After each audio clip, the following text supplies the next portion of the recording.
कि ओम शांति। माता बोलो फिर जोर से बोलो ओम शांति। देखिए सूर्य किस एंगल पर है और बहुत भारी गर्मी पड़ रही है, और ऐसी गर्मी में हम सभी माताएं भाई बहनें इस परमात्मा के प्यार में, उस परमात्मा की इस सत्संग में अपना घर बार छोड़ करके 1 घंटे का टाइम निकाल करके आप सभी लोग यहाँ आए हैं, तो कितना भगवान की भी तो आपके ऊपर नज़र होनी चाहिए, क्योंकि आप इतनी भीषण गर्मी में आप लोगों ने अपना टाइम निकाला है।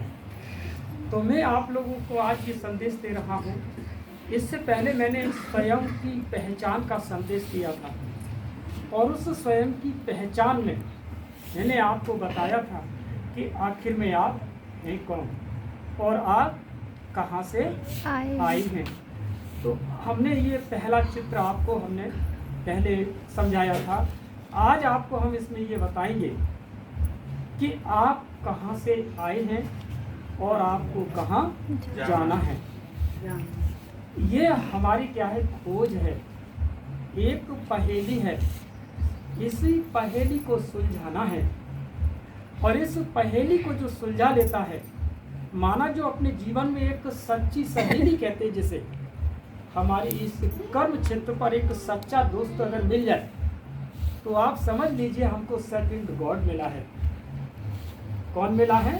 सेकंड गॉड मिला है। और आपको एक सच्ची सहेली मिल जाए तो सोच लेना आपको कोई एक सेकंड लक्ष्मी मिली है, क्योंकि अगर आपको एक सच्ची सहेली माना आपको राह से भटकने से रोक लेना, यही तो जीवन में एक बहुत बड़ी समझ है। और वो तुम्हारा सबसे बड़ा साथी है, जिसने तुमको किसी भटकते हुए रास्ते से क्या कर लिया, बचा लिया और आपको एक नई राह दिखा दी। तो सबसे पहली राह हमारी ये है कि ये तो हमारी दुनिया की राहें हैं ही हैं। घर से निकलते हैं, न जाने कितनी हम राहों पर गुजरते हैं, लेकिन सबसे बड़ी राह कि हम आए कौन सी राह से और हमें जाना कौन सी राह से है, वो इस चित्र के माध्यम से आपको बताना चाहता हूँ। कि इस चित्र में ये दिखाया गया है कि ये एक पृथ्वी है। ये क्या चीज़ है?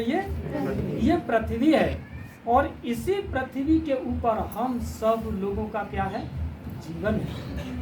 हम सभी लोग इसी पृथ्वी के ऊपर क्या करते हैं, कर्म करते हैं। इसी पृथ्वी के ऊपर पूरा विश्व है, और उस विश्व में एक इंडिया है, और इंडिया में यूपी है, और यूपी में एटा है, और एटा में रामनगर है। लेकिन हम यहाँ पर हैं, और रामनगर में ये घर है जहाँ आज ये ईश्वरीय पुरुषार्थ किया जा रहा है, ये ईश्वरीय संदेश दिया जा रहा है। तो कहने का मतलब ये है कि इस पृथ्वी के ऊपर हम सब लोगों का जीवन है। इसी के ऊपर हम सभी लोग अपना कर्म करते हैं, इसीलिए इस धरती को हम सभी लोग कर्म क्षेत्र भी कहते हैं। क्योंकि यहाँ पर जो भी आया है वो किस लिए आया है, उसे कर्म तो करना ही पड़ेगा। क्योंकि गांव शहर सब लोग अक्सर करके यही कहा करते हैं कि जाओ सत्संग में, देखिए तुमको वो रोटी दे देगा कि तुम्हारा पेट भर देगा, यही बात कहते हैं। लेकिन आज मैं आपसे ये कहना चाहता हूँ कि मानता हूँ सत्संग आपका अगर पेट नहीं भरेगा, लेकिन सत्संग में रह करके हमें पेट भरना आ जाएगा। क्योंकि यहाँ पर हर कोई क्या करता है, पेट ही तो भरना है। चाहे वो अरबपति हो जाए, चाहे वो करोड़पति हो, चाहे उसका जीवन झोपड़ी में हो, शाम को क्या करेगा, पेट भरेगा। तो ये कर्म क्षेत्र पर हम सभी लोग कर्म करने के लिए आते हैं, और हमें इस पेट के लिए कर्म तो करना ही पड़ेगा। जैसे कि आजकल गांवों के अंदर कर तो सभी देखते हैं जानवरों को पालना है, सिटी के अंदर बिजनेस करना है, अपनी दुकान को चलाना है, यही चलता है ना। क्यों कर रहे हैं हम सभी लोग, अपना पेट पाल रहे हैं, पेट भरना है।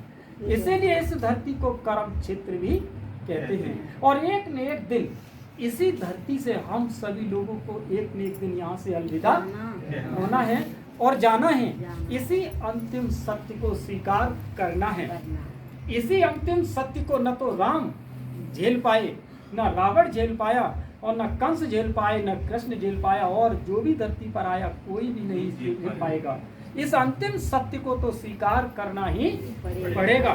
तो कहने का भाव ये है कि जब हमें इस अंतिम सत्य को स्वीकार करना है तो क्यों न क्यों हमें अपने इस जीवन को खुशहाल बनाना, पेट तो भरना ही है ना। सत्संग रोटी नहीं देगा, लेकिन सत्संग में रह करके हमें रोटी कमाना आ जाएगा, हमें रोटी खाना आ जाएगा। क्योंकि हर चीज का क्या होना चाहिए, ज्ञान होना बहुत जरूरी है।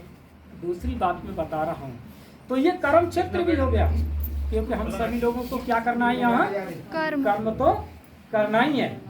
इसे मृत्यु लोक भी कहते हैं, क्योंकि एक न एक दिन हम सभी लोगों को यहाँ से अलविदा होना है, ठीक है ना। तो ये मृत्यु लोक भी है। और तीसरी बात, क्योंकि हम सभी लोग इस वक्त साकार में बैठे हुए हैं। हमारा आपका शरीर कैसा है, साकार शरीर है, और इस साकार शरीर में रहते हुए हम अपना कर्म करते हैं। सभी लोग अपना अपना कर्म करते हैं, और साकार में आंखों से जो कुछ भी दिख रहा है, आंखों से जो कुछ भी दिख रहा है, सब कैसा है, साकार है। आकाश भी दिख रहा है, ये पोलार है। सूर्य भी दिख रहा है, ये क्या देख रहे हैं, सूर्य भी देख रहे हैं। और रात को चांद और सितारे भी देखेंगे, और नीला नीला ये क्या बना हुआ है, ये आकाश है। इस आकाश को भी देख रहे हैं। तो माना हमारी आंखें जो कुछ भी देख रही हैं, ये सब कैसा है, साकार है। इसीलिए इसको साकार लोक भी कहते हैं। तो एक कौन सा कर्म क्षेत्र भी कहते हैं, मृत्यु लोक भी कहते हैं, और साकार लोक भी कहते हैं। अब बात यहाँ आती है कि ये सूक्ष्म लोक क्या है। सूक्ष्म लोक माना जब हम इन आंखों से उस दुनिया को जब नहीं देख पाते, इन आंखों से जो दुनिया को हम नहीं देख पाते, वो क्या है, सूक्ष्म लोक है। यहाँ तक कि आकाश में भी हम लोग अपनी नजरों से देख रहे हैं, और अंतरिक्ष में हम और आप किसी यंत्र के माध्यम से जब ऊपर की ओर जाते हैं, तो हम सूक्ष्मदर्शी के माध्यम से कोई चीज को देख भी लेते हैं। लेकिन उस सूक्ष्मदर्शी के बाद भी उसे दिखाई जब नहीं देता है, तो फिर वो भी सूक्ष्म बन जाता है। इसीलिए इन आंखों से जो नहीं दिख रहा है, वो हमारी कौन सी सूक्ष्म दुनिया है। वो सूक्ष्म दुनिया इस साकार दुनिया से परे है। उस सूक्ष्म दुनिया में एक ब्रह्मा और विष्णु और शंकर, इनकी अपनी अलग अलग दुनिया, अलग अलग क्या है, दुनिया है। जहाँ हड्डी और मांस की दुनिया नहीं है, वहाँ कैसी दुनिया है, वो एक लाइट और प्रकाश की दुनिया है। इस दुनिया के बाद एक और दुनिया है, इस दुनिया के बाद एक और दुनिया है, उसे कहते हैं परम धाम कहते हैं, ब्रह्म लोक भी कहते हैं, शिव लोक भी कहते हैं। इस दुनिया के ऊपर, इसी दुनिया का अनुभव करने के लिए हमारे संत, महात्मा, साधु, सन्यासी, ऋषि, जिन्होंने बड़ी तपस्याएं की, हमारे यहाँ पर मठ धर्म बन गए, सत्संगों की आज लाइनें लग गई, और इतने सत्संग खड़े हो गए, और आज उन सत्संगों में विभिन्न प्रकार के मत बन करके तैयार हो गए। आज लोगों के ऊपर एक दूसरे के सत्संग पर विश्वास का भी घड़ा नहीं रहा है। आखिर किस पर हम विश्वास करें, क्योंकि उस परम धाम का अनुभव जब तक नहीं होगा, तब तक आपके अंदर कुछ न कुछ संशय बना ही रहेगा। क्योंकि परम धाम जिसे हमारे और आप सभी के ग्रंथों में गीता के अंतर्गत एक वर्णन किया गया है, क्या कि इस परम धाम का उल्लेख, ये कर्म क्षेत्र है ना, ये मैंने अभी क्या बताया था, ये कर्म क्षेत्र है। और कर्म क्षेत्र को भी कहीं पर आपने कुरुक्षेत्र के नाम से भी आप लोगों ने महाभारत में ये शब्द पढ़ा था। कुरुक्षेत्र में जहां पर क्या हुआ था, महाभारत हुआ था। लेकिन ये था कहाँ, आपको मैं एक बहुत गहरा रहस्य बताने जा रहा हूं कि महाभारत में ये कुरुक्षेत्र के अंतर्गत जब श्री कृष्ण भगवान ने जब अर्जुन को ज्ञान दिया, वो कौन सी जगह थी, कुरुक्षेत्र थी। और ये भी बताया गया कि रथ पर सवार होकर कृष्ण भगवान ने जब अर्जुन से कहा कि हे अर्जुन, देखिए, हे अर्जुन, मैं उस धाम का रहने वाला हूं, मैं उस धाम का रहने वाला हूं जहां सूर्य, चांद, सितारे एवं तारागण का भी प्रकाश मेरे तक नहीं पहुंचता। ये सूर्य का प्रकाश संपूर्ण विश्व को जगमग कर रहा है। रात को चांद और सितारों का भी प्रकाश क्या कर रहे हैं?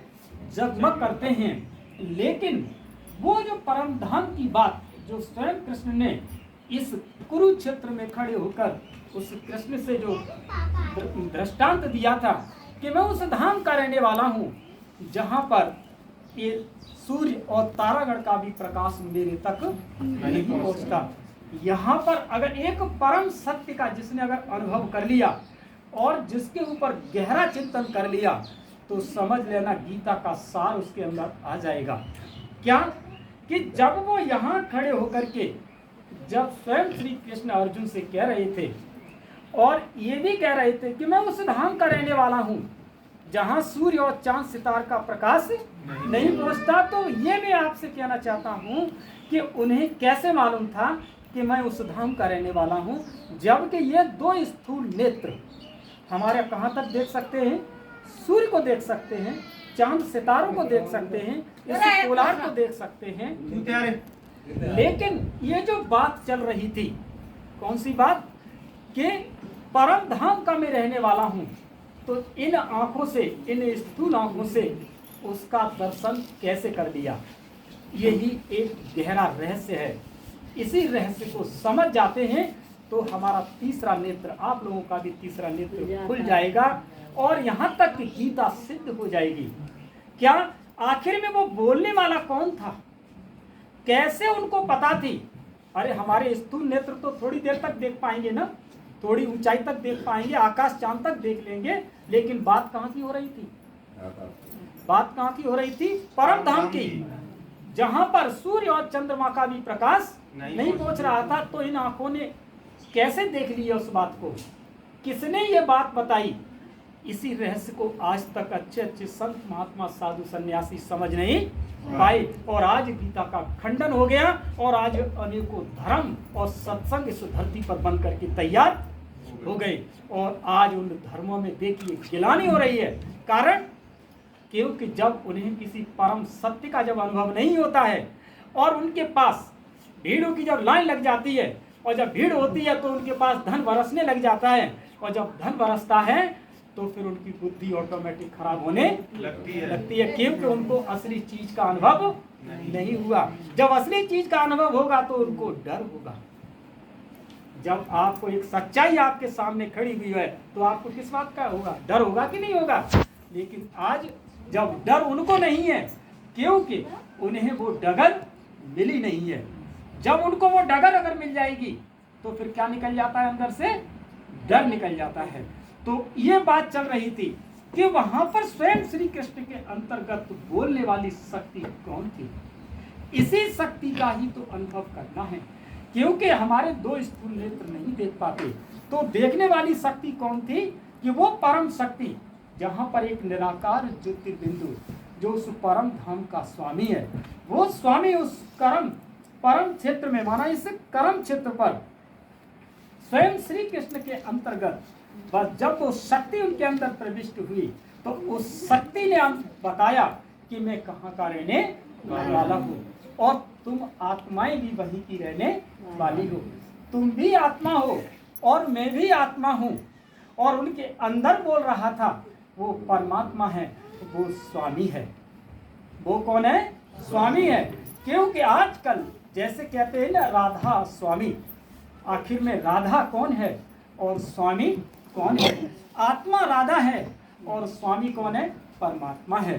क्योंकि वो स्वामी माना वो परमात्मा जब कृष्ण के तन के माध्यम से तब उसने श्री कृष्ण से के साथ ये संवाद किया था कि हे अर्जुन, मैं सूर्य और तारागण के भी पार में परम धाम का रहने वाला हूँ और तुम आत्माएं भी वहीं की रहने वाली हो। और आज मैं तुमको यहाँ पर कर्म क्षेत्र के बारे में बताता हूँ क्योंकि इस कर्म क्षेत्र पर ही आपको कर्म क्षेत्र पर कौन आपको परेशान करता है? कहते हैं कि आज हम मोह माया में फंस गए हैं। किस में फंसे हुए हैं? मोह माया में फंसे हुए हैं। आखिर में मोह और माया है क्या? जब तक आपको इस मोह और माया का ज्ञान नहीं होगा तब तक आप इस कर्म क्षेत्र से, कर्म बंधन से निकल नहीं सकते। तो मोह और माया को आज संसार में क्या बताया गया? रुपया, पैसा, मकान, दुकान, गाड़ी, बंगला, मानी वैभव, ये सब क्या बताया गया? आज की पद प्रतिष्ठा क्या बताई गई? माया। ये कहते हैं यही है मोह और माया। हमारे जो भी आपके बच्चे हैं, घर में बहू बेटी जो भी हैं, क्या बताते हैं कि मोह माया के चक्कर में फंसे हुए हैं। अरे नहीं माताओं, ये मोह और माया नहीं है। अरे आपके बच्चों को आप पढ़ाओगे नहीं तो पढ़ लिख करके समाज में वो भी तो आगे नहीं बढ़ पाएंगे। तो बच्चों को पढ़ाना जरूरी है। आप अपने जानवरों को नहीं पालोगे तो घर में आजकल जो भी खाने की, शरीर को पौष्टिक चीजों का आहार कैसे मिलेगा? इसलिए जानवरों को पालना भी माया नहीं है। अगर आप एक बिजनेस नहीं करेंगे, आप एक दुकान नहीं करेंगे तो उनसे धन नहीं आएगा। तो अचानक आपको कभी कोई बीमार अगर आप पड़ जाते हैं तो आपके लिए धन नहीं होगा तो आप इलाज कहाँ से करा पाएंगे? इसीलिए पैसा पैदा करना ये भी माया नहीं है। ठीक है ना? जानवरों इत्यादि, बिजनेस, दुकान इत्यादि जो भी आप कर रहे हैं ये भी माया नहीं है। फिर माया क्या है? अगर आप अपना मकान नहीं बनाएंगे, अरे जानवर भी तो अपना क्या बनाते हैं? घोंसला बनाते हैं। चिड़िया अपना क्या बनाती है? वो भी तो अपना घोंसला बनाती है। और हम और आप कौन है? एक चेतन सत्ता है। तो हम लोगों को भी क्या बनाना है? अपना घोंसला तो बनाना ही है ना। क्योंकि अगर सर्दियों में, बरसात में, गर्मियों में अगर आपके पास घोंसला नहीं होगा तो क्या कहेगा समाज क्या कहेगा कि अरे कि तुम तो एक चेतन शक्ति हो, तुम तो सत्संगी हो, तुम्हारे अंदर इतना भी ज्ञान नहीं है। तो इसीलिए अपने घोंसले को बनाना ये भी माया नहीं है। क्योंकि कल को सर्दी आएगी, अपने तन को ढकना है ना, सर्दी से बचाना है ना।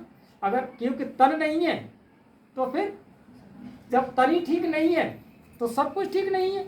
जब रहने को घर नहीं है तो मन को भी कहीं ठिकाना नहीं है। इसलिए हमें पहले अपना घर द्वार भी बनाना है। तो फिर ये भी माया नहीं है। तो फिर माया है क्या? तो फिर ये माया है क्या? लोग तो इसी को ही माया कहते हैं। रुपया पैसा पैदा करना है ना, गाड़ी, मकान, दुकान, इज्जत, शोहरत, दौलत, ये सबको बनाना, लोग इसी को तो माया कह रहे हैं।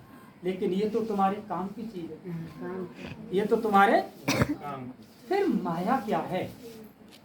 फिर माया क्या है? आज मैं आपको माया की परिभाषा बताता हूँ कि अपने घर को देखते हुए, समाज में एक अच्छी राह पर चलते हुए, धन को इकट्ठा करते हुए, अपने बिजनेस को संभालते हुए, अगर आपने 1 घंटा अगर नहीं निकाल पाया तो ये सब तुम्हारे लिए क्या बन जाएगा? माया जाल बन जाएगा ये। और ये सब कर्म करते हुए अगर आपने ईश्वर पिता परमात्मा के लिए अगर 1 घंटा अगर आपने निकाल लिया तो ये सब तुम्हारे लिए माया नहीं बनेगी। क्योंकि आप धीरे धीरे माया जीत हो जाएंगे, फिर आप माया से विजयी बन जाएंगे। और परमात्मा धरती पर आते ही क्यों हुए? परमात्मा पिता धरती पर आते ही क्यों हुए?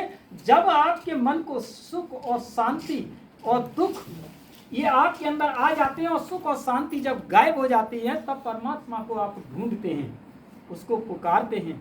और वो आते हैं तो ऐसे ही जगह तो आते हैं और ऐसे ही समय पर आते हैं जब संपूर्ण जगत कैसा होता है? दुखी और परेशान होता है। और जब दुखी परेशान है तब आपसे क्या कहते हैं कि चलो माताओं वहां सत्संग हो रहा है, चलो सत्संग में चलते हैं। तो वो कहते हैं क्या?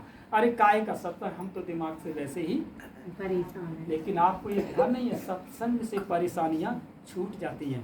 ये सत्संग हमें रोटी तो बना के नहीं देगा, लेकिन रोटी में अगर सत्संग अगर आ गया तो ये रोटी को अमृत बना देगा, रोटी को प्रसाद बना देगा। और जब मन को प्रसाद मिल जाता है तो मन शक्तिशाली बन जाता है। और जब मन शक्तिशाली हो जाएगा तो तन भी शक्तिशाली हो जाएगा। और जब तन शक्तिशाली है तो आप कर्म भी कर सकते हो। और जब कर्म कर लोगे तो धन भी आ जाएगा, और धन आएगा तो मन को तसल्ली आ जाएगी। तो ये किससे मिला? ये ज्ञान से ही तो मिला। और ये इसीलिए जब ज्ञान कहाँ से मिला, सत्संग से मिला। इसलिए जीवन में भाइयों बहनों माताओं सत्संग बहुत जरूरी है, क्योंकि बिना सत्संग के ये जीवन अधूरा है। सत्संग हमें जीना सिखाता है, सत्संग हमें समाज में रहना सिखाता है, सत्संग हमें उठना बैठना चलना फिरना लोगों से व्यवहार में आना, ये सत्संग हमें सिखाता है। इसलिए जीवन में क्या चीज जरूरी है, सत्संग बहुत जरूरी है। हाँ, वो एक अलग बात है कि आज इस सत्संग के नाम पर जो धोखाधड़ियां हुई हैं, जो अनन्य प्रकार के जो भी आज हमारे सोशल मीडिया के थ्रू आज जो बातें फैली हैं, वो कहाँ पर विश्वास किया जाए, इसीलिए आज लोग डरे हुए हैं। लेकिन माताओं, डरना नहीं है, अपने पर राह को पकड़ना है।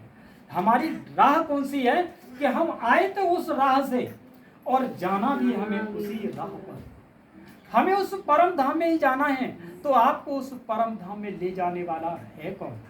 मानते हैं आपने अपने जीवन में किसी गुरु को बना लिया, ठीक है ना, किसे बनाया आपने? गुरु को बना लिया। और आपके गुरु मानते दिल्ली है, किसी के गुरु बंबई है, किसी के गुरु अहमदाबाद है, किसी के गुरु कहीं है, और उनका शिष्य अपने जिले में बैठा है।